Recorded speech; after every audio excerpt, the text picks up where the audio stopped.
Калі пра гамеапатыю усе ведаюць, што яна не працуе і гэта дакладна махлярства, то пра некаторыя лекі намагаюцца схаваць тое, што яны з'яўляюцца гамеапатычнымі.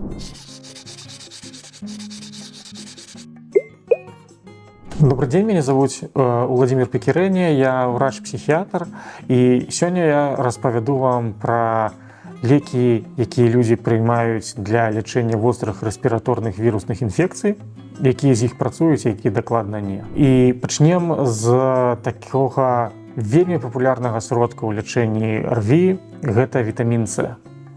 На жаль, нягледзячы на вялікія спадзевы, калі гэты вітамін быў адкрыты, і атрыманне Нобелеўскай прэміі за гэты вітамін, даследаванні паказваюць, што яго прыём ніякім чынам не ўплывае на хуткасць працякання вострых рэспіраторных вірусных інфекцый і на цяжкасць сімптомаў, на колькасць гаспіталізацый. Акрамя таго, былі праведзены яшчэ даследаванні пра тое, як уплывае ён на верагоднасць захварэць пнеўманіяй, і там таксама аказалася, што вітамін С ніякім чынам не ўплывае ні на цяжкасць працякання пнеўманіі, ні на верагоднасць ёю захварэць.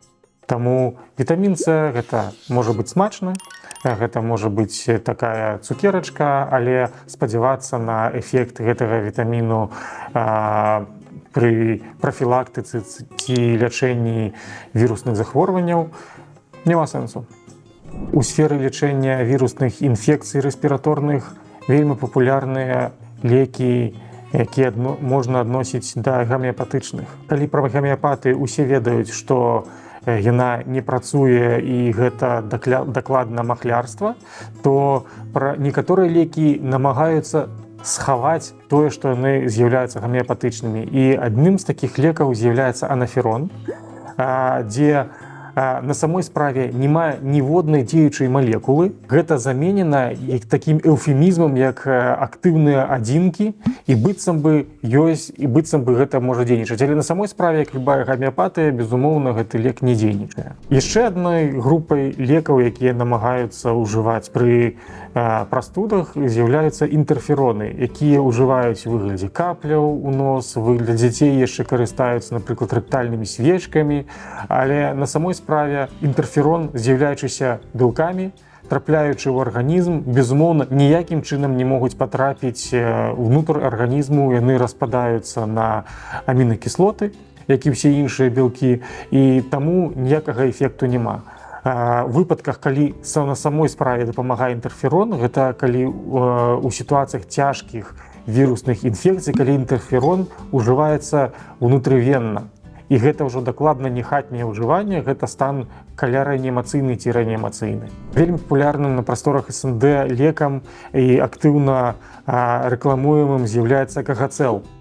Гэта такое расійскае ноу-хау, якое спрабавалі нават на экспорт адпраўляць, але чым ён на самой справе з'яўляецца? Па словах самого вытворцы, гэта спецыяльным чынам мадыфікаваная цэлюлоза.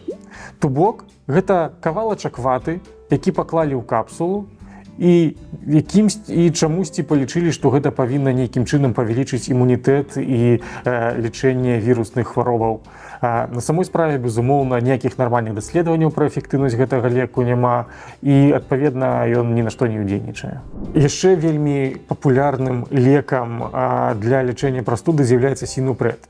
Гэта экстракт раслінаў, якія па меркаванні вытворцы павінны паляпшаць актыўнасць клетак, якія выводзяць слізь і выводзяць, адпаведна, вірусы ці мікробы з арганізму, але абсалютна незразумела, чаму гэтыя рэчы павінны дзейнічаць менавіта на бронхі ці на слізістыя носа, і на ўсе астатнія слізістыя чамусьці не дзейнічае.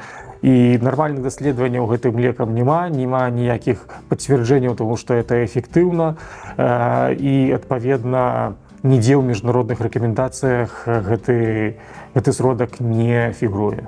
Яшчэ на прасторах СНД вельмі папулярныя розныя каплі в нос на аснове калагенавага срэбра, напрыклад, партаргол і таму падобныя. Ніякіх доказаў таму, што гэтыя сродкі эфектыўныя ў лячэнні інфекцыйных хваробаў няма, але ёсць нармальныя такія моцныя доказы таго, што і выпадкі атручванняў калагенавым срэбрам, і менавіта таму в міжнародных рэкамендацыях падкрэслена, што гэтыя сродкі нельга ўжываць, а, напрыклад, на тэрыторыі Еўрасаюзу ўвогуле яны забароненыя, таму што былі выпадкі атручванняў, у тым ліку дзяцей, гэтым калагенавым срэбрам, ну, пратарголам яго так называюць, і пад такой назвай і падобнымі прадаюцца на прасторах СНГ гэтыя лекі. І увогуле вось такія мясцовыя антысептыкі, напрыклад, так бісептол ці мірамісцін, яны пры вірусных інфекцыях не працуюць, таму што вірус жыве ўнутры клеткі. А ўжо слізь, якая там соплі, якія назіраюцца ў чалавека, гэта тое, што гэта клетка заражоная, інфікаваная вірусам прадукуе.